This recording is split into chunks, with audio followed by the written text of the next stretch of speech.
Yo, what's up guys, it's Draco, and I'm back again with a video. I am gonna be reviewing chapter 509 of Kingdom, titled The Inheritor of the Glaive. First, I'm gonna do a small recap, then I'm gonna touch on some points that I deem important, okay? So, let's start out with how this chapter started. You see Shin and them charge into the place, like charge into the city, and then you see multiple panels of like people staring at Shin in awe of him wielding Oki's glaive and like cutting people up and whatnot. So as he's doing that, everyone's like, "Whoa, he's such a master!" Like Bihei and like the members of the Haishin unit are all saying, "Bro, he's such a master. He mastered Oki's glaive." But then Oki's and Kyokai says, "Just watch." And as he's swinging at someone gets a clean cut at him that if it was a normal person that was stronger, I feel like Shin would have died at that point. And then Shin says, "Oh, this is so heavy." He reiterates how heavy the glaive is.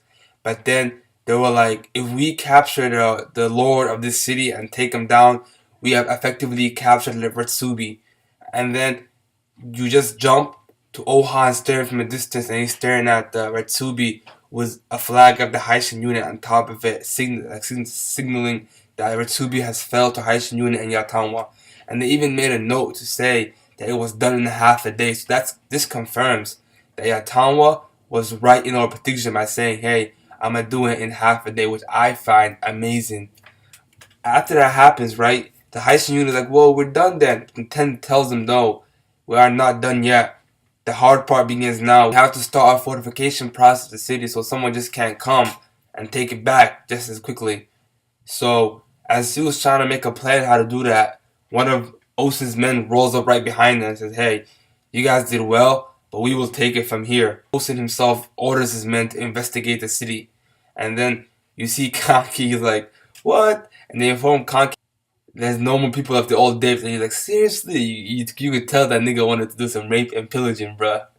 But then you just jump to a scene of an army of Zhao soldiers half a day's walk or march away from Retsubi, preparing to march towards what's his name, Retsubi. But then one of the generals says, "Hey, if they took it, we have to turn around and go back to the central Kantan region."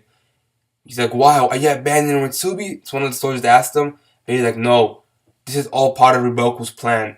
And then we cut to OUSEN standing over a ledge and saying, and the narrator saying, out of the old people in the city, OUSEN's the only one that realized what Riboku's plan that General spoke of, the one I just mentioned beforehand. And he says that he can hear cracks appearing on Shoheiken's invasion plan. Okay, that's how the chapter ended. So I'm gonna touch on a few points that I found super interesting or like that need to be talked upon. I Let's go through like Shin, him getting cut by the glaive. I know that Shin is not used to the glaive, but then when I thought that he's gonna struggle with the glaive, it was gonna be against a significant opponent that he's gonna get wounded from that opponent because he's struggling with the glaive. I was not expecting him to be cut by some fodder, as we call them, but then they're not fodder. But then compared to Shin, they are fodder. People he deals with, like he cuts all of them in one slash and whatnot. So when I seen Shin get cut by it, I was disappointed because like the gap between Shin and the actual people he's fighting should be big enough that even though he's handling the heavy glaive, they shouldn't be able to do it. Like his experience and whatnot and how much of a beast he is. Maybe I misjudged Shin, or maybe I am misjudging the Zhao soldiers that were inside the Retsubi. Another thing that I want to talk about is how we are riding a OUSEN hype train, to be honest. Like you see OUSEN noticing, they say he's one of the only people in the city that noticed Ruboku's plan. So this dude and Ruboku are having a chess match. It's like Ruboku v OUSEN. And each one is trying to mess with the other and give him a false sense of belief. That's why I think that Ruboku would have liked Retsubi to stay up. But then he had a backup plan. Like he knew it was like 100% more than likely that it will go down. He had a backup plan in place. So him losing Retsubi is bad, but then it's also good if his plan works, but then apparently it's not going to work because OUSEN figured it out. If OUSEN have never figured it out, Ruboku and the Zhao army will still be in an advantageous position because they have a plan in place that no one knows about from the Quinn side. But we apparently know that's not true because OUSEN figured it out.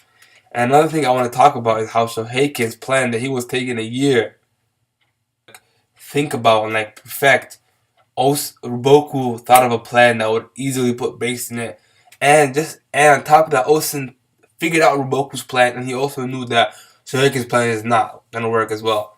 But like so, I feel like the plan of Shoheiken was to use Ritsubi at a strategic point where like the food supplies can go in or like reinforcements and whatnot. But then Roboku has done something to that would put that in jeopardy, and Osen has figured it out. Overall, I give it chapter 8 out of 10. It was interesting. As I said, we learned some new info concerning Osen, concerning Ruboku's plan, concerning Shohei-kun's plan. But then also we had some, like, it wasn't that much dialogue going on, with a lot of empty panels and whatnot. Yeah, I'm excited for next week's chapters to see Osen explain to us what his plan was. We jump back to Ruboku and then he tells us what the plan is. Or whatever happens, I'm just still excited because Kingdom is great. Thank you for watching. Subscribe, like, and join Draco Nation. Peace.